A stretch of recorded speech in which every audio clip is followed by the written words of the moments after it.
శ్రీమాతే నమః. అందరికీ నమస్కారం అండి. ఈ వీడియోలో ఈరోజు పంచాంగ వివరాల గురించి తెలుసుకుందాం. 2026 ఫిబ్రవరి 15 ఆదివారం. స్వస్తి శ్రీ చాంద్రమాన శ్రీ విశ్వావసు నామ సంవత్సరం ఉత్తరాయణం శిశిర ఋతువు మాఘమాసం బహుళపక్షం త్రయోదశి తిథి.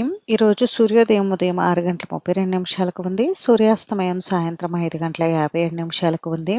ఈరోజు త్రయోదశి తిథి ఉత్తరాషాఢ నక్షత్రం ఉంది. త్రయోదశి తిథి సాయంత్రం 4:46 వరకు ఉంది. తదుపరి చతుర్దశి తిథి వస్తుంది. ఉత్తరాషాఢ నక్షత్రం రాత్రి 7:47 వరకు ఉంది. తదుపరి శ్రవణ నక్షత్రం వస్తుంది. యోగం యతిపాత్ తెల్లవారుజామున 3:01 వరకు ఉంది. తదుపరి వర్యాన్ కరణం వణిజ సాయంత్రం 4:38 వరకు ఉంది. తదుపరి భద్ర తెల్లవారుజామున 5:02 వరకు ఉంది. తదుపరి శకుని. బ్రహ్మ ముహూర్తం తెల్లవారుజామున 5:10 నుండి 5:58 వరకు ఉంది. అభిజిత్ ముహూర్తం మధ్యాహ్నం 12:07 నుండి 12:53 వరకు. అమృతకాలం మధ్యాహ్నం 12:50 నుండి 2:33 వరకు. శుభ సమయం ఉదయం 7 గంటల నుండి 9 గంటల వరకు ఉంది. తిరిగి తదుపరి శుభ సమయం మధ్యాహ్నం 2 గంటల నుండి 4 గంటల వరకు అయితే ఉంది.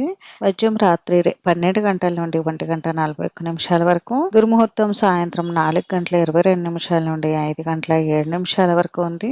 రాహుకాలం సాయంత్రం 4:30 నుండి 6 గంటల వరకు. యమగండ మధ్యాహ్నం 12 గంటల నుండి 1:30 వరకు. గుళిక కాలం మధ్యాహ్నం 3:22 నుండి 4:47 వరకు ఉంది. ఈ రోజు మహాశివరాత్రి పర్వదినం అయితే ఉంది. అలాగే మాఘ ఆదివారం కూడా ఉందండి. ఈ రోజు మంచి రోజా కాదా అని అంటే మంచి రోజే. ఈ రోజు చిన్న చిన్న శుభకార్యాలు చేసుకోవడానికి మాత్రమే అనుకూలంగా ఉంది. ఇది ఈ రోజు పంచాంగ వివరాలు అయితే. ఈ వీడియో మీకు నచ్చితే ప్లీజ్ లైక్ చేసి షేర్ చేసి సబ్స్క్రైబ్ చేసుకోండి.